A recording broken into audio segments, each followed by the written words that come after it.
அருள்மிகு வல்லப கணபதி. ஸ்ரீ வல்லப கணபதி சிவந்த நிறமுடையவர். சந்திரனை தலையில் அணிந்தவர். சூரியனை இரு கண்களாக கொண்டவர். முக்காலங்களிலும் பிரபஞ்சத்தை 3 பரிமாணங்களில் பார்ப்பவர். தன் துதிக்கையில் அமிர்த கலசத்தை ஏந்தியிருப்பவர். அவர் அனைத்து ஆண் மற்றும் பெண் சக்திகளையும் தன்னுள் உள்ளடக்குகிறார். பஞ்சபூத தத்துவங்களை கட்டுப்படுத்துகிறார்.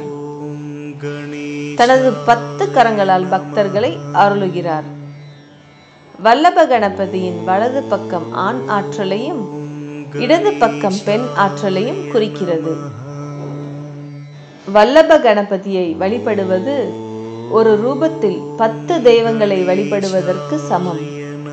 வல்லப கணபதியை வழிபடுபவர்கள் பஞ்சபூதங்களின் இடையூறுகள் இல்லாமல், வாழ்க்கையில் தடைகள் இல்லாமல் தெய்வீக அருளுடன் வாழ்வாங்கு வாழ்வர்.